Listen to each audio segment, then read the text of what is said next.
अस्सलामुअलैकुम, welcome to my channel जंग IT expert. इसमें हम बात करते हैं कि इसमें पेपर्स किस तरह के आते हैं और इसमें शॉर्ट क्वेश्चन, लॉन्ग क्वेश्चन और एमसीक्यूज किस तरह के आते हैं।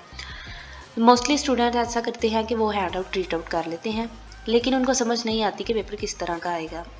लेकिन ये जो सारी चीज़ें हैं ये मैंने हैंड आउट से ली हैं और ये आपकी चीज़ें जो होंगी ना, ये सारे आपके कॉन्सेप्ट क्लियर करेंगी और इन्हीं में से ही पेपर आता है, क्योंकि मैंने पेपर जो है वो इन्हीं में से ही दिया था, क्योंकि और तो कोई टॉपिक है नहीं इसके अंदर के जिसमें से पेपर आए। और ये जो चीज़ें हैं इनको केयरफुली अगर आप देखेंगे तो मिड टर्म और फाइनल टर्म जो थी वो आपकी बिल्कुल अच्छे तरीके से क्लियर होगी। मैं आपसे इस चीज़ का वादा करती हूँ और अगर आप ये लेक्चर जो है लेते जाएंगे तो आपके कॉन्सेप्ट क्लियर होते जाएंगे। जी, तो आप लोगों से एक छोटी सी रिक्वेस्ट है, अभी तक जिन लोगों ने मेरे चैनल को सब्सक्राइब नहीं किया तो वो मेरे चैनल को सब्सक्राइब कर दें, क्योंकि मेरी आने वाली हर वीडियो सबसे पहले आपको मिल सके और आपके सारे कॉन्सेप्ट क्लियर होते रहे। जी, तो आज हम शुरू करते हैं CS 502 का लेक्चर नंबर 1, जिसमें हम शुरू करते हैं design and analysis of algorithm. ये इसका स्टार्टिंग पॉइंट है और इंट्रोडक्शन में ये सारी चीज़ें बताई गई हैं। इंट्रोडक्शन है और फर्स्ट चैप्टर में ये सारे जो हैं टॉपिक्स हैं। जी, तो इसमें देखेंगे सबसे पहले आता है एल्गोरिदम, उसके बाद आती है इसकी इनफॉर्मल डेफिनेशन, उसके बाद एल्गोरिदम प्रोग्रामिंग आती है और उसके बाद आ जाते हैं जी टू डिमेंशन और brute force algorithm, running time analysis of the brute force maximum algorithm. आगे आ जाता है plane sweep algorithm, analysis of plane sweep algorithm, the most important topic. लेकिन आपको एक चीज़ रिकमेंड करूँगी कि हैंड आउट्स को ज़रूर रीड आउट कीजिएगा, क्योंकि उसमें से मोस्टली ऐसे जो होते हैं MCQs वो वहीं से सारी चीज़ें आती हैं। सारी चीज़ें हैंड आउट से आती है, व्यू की कोई भी चीज़ जो है ना वो आउट ऑफ सिलेबस नहीं होती।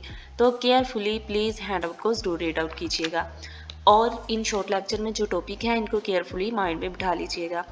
आगे चलते हैं origin of word algorithm. Algorithm का वर्ड बेसिकली आया कहाँ से, तो ये आया था अबू जाफ़र मोहम्मद इब्ने मूसा अल ख्वाज़मी की तरफ से। जी, तो इन्होंने ये मुतारफ़ करवाया था अलजबरा। और अगर हम देखें तो 6th क्लास से लेके ऑनवर्ड अभी तक हम जो है ना जब मैथ पढ़ते हैं तो इसमें कोई ना कोई चैप्टर ऐसा होता है कि जिसमें एल्गोरिदम यूज़ हो रहा होता है। तो उसी लिहाज से अगर हम देखें तो हमारे कोई ना कोई कॉन्सेप्ट तो क्लियर हो ही जाते हैं। जी, तो इनकी ये जो चीज़ें मैंने की हुई हैं कलर्स में की हुई हैं, ये आप माइंड में बिठाइएगा, क्योंकि इस तरह के MCQ ज़रूर आते हैं इसमें। तो इनका जो था ये बगदाद में इनकी ड्यूरेशन टाइमिंग क्या थी स्टडी की, वो थी 813 से लेके 833 तक थी और जब इनकी डेथ हुई तो तब क्या था 840।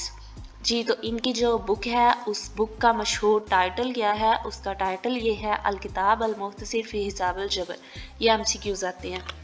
जी, तो एल्गोरिदम बेसिकली है क्या, इसकी इनफॉर्मल डेफिनेशन ये है, an algorithm is any well defined computational procedure that takes some values or set of values as input and procedure some values or set of values as output. ऐसा होता है कि दो चीज़ें होती हैं, एक सेट लेते हैं, सेट के अंदर दो चीज़ें, 2 3 4 5 जितने भी सेट होते हैं उसको जब हम सॉल्व करते हैं, जब करते हैं तो वो जिस तरतीब के साथ सॉल्व होते हैं ना उसको हम एल्गोरिदम का नाम देते हैं। जब हमारे पास एक होती है इनपुट जैसे कि 2 नंबर हैं, उनको हमने माइनस करना है या प्लस करना है। जब हम उनको माइनस या करते हैं, प्लस करते हैं, तो वो जिस प्रोसीजर के साथ करते हैं ना वो हमारा जब उसका आंसर निकलता है तो वो हमारे पास आउटपुट होता है। एल्गोरिदम की बेसिक डेफिनेशन ये हुई कि दो चीज़ों के सेट को, किसी भी चीज़ के सेट को हम कहते हैं एल्गोरिदम। उसके बाद आ जाता है एल्गोरिदम प्रोग्राम्स। प्रोग्रामिंग की फील्ड में एल्गोरिदम को इतना ज़्यादा यूज़ किया जा रहा है क्योंकि इसके ज़रिए इतने अच्छे प्रोग्राम बनाए जाते हैं, लेकिन इसमें इशू भी बहुत कम आते हैं। लेकिन अगर कोई इशू आता है तो वो हमें गाइड खुद ब खुद ही कर देते हैं कि ये वाला इशू इसमें चल रहा है। मैथमेटिशियन में तो ये बिल शुरू से ही यूज़ हो रहा है, और लेकिन न्यू जो अभी इन्वेंशन आई है उसमें ये है कि कंप्यूटर साइंस में भी ये काफ़ी ज़्यादा इसको यूज़ में लाया जा रहा है, क्योंकि इसके ज़रिए से प्रोग्राम काफ़ी अच्छे डिज़ाइन किए जा सकते हैं। उसके बाद आ जाता है जी वाई स्टडी एल्गोरिदम डिज़ाइन। हम जो हैं वो क्यों स्टडी करते हैं डिज़ाइन के लिए, ये हम इसलिए करते हैं क्योंकि ये बड़ी ज़्यादा लैंग्वेज में से एक लैंग्वेज जो थी वो एल्गोरिदम की है, और एल्गोरिदम के ज़रिए हम बहुत ही अच्छे तरीके से डिज़ाइन कर सकते हैं चीज़ों को और इसमें डिज़ाइन करने का फ़ायदा ये होता है कि इसमें मेजर 2 इशू आते हैं। 2 इशू आते हैं, माइक्रो आता है और मिको आता है। ये इशू जो है ये हमें बता देते हैं कि यहाँ से हमारी मिस्टेक है, यहाँ से प्रोग्राम जो है वो नहीं चलेगा।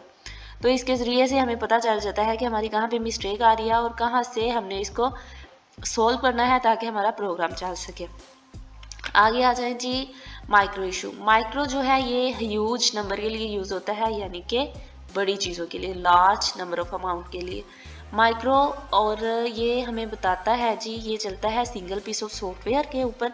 Many program working on a single, अच्छा जी, involve element such as how does one coordinate the effort of many programming working in a single piece of software, and how does one establish that a complex programming system satisfies its various requirement।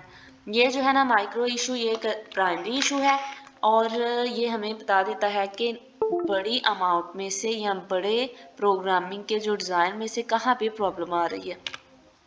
आगे आ जाता है जी micro issue. Micro issue ये होता है कि ये छोटी चीज़ों को बताने के लिए यूज़ होता है। मिक्रो स्मॉल्स नंबर्स के लिए हम इसको यूज़ करते हैं और ये जो है एनालाइज करता है कि कहाँ पे प्रॉब्लम्स आ रही हैं, इनपुट में और आउटपुट में कहाँ पे प्रॉब्लम आ रही है। डाटा कन्वेंशन में एरर चेकिंग करता है और रिपोर्ट जनरेट करता है। ये 80% जो है वो हम एल्गोरिदम यूज़ करते हैं किसी भी डिज़ाइन में, क्योंकि इसके ज़रिए से हम अच्छे तरीके से प्रोग्राम को डिज़ाइन कर लेते हैं और जो 20% है 20% हम इसमें कोडिंग यूज़ करते हैं।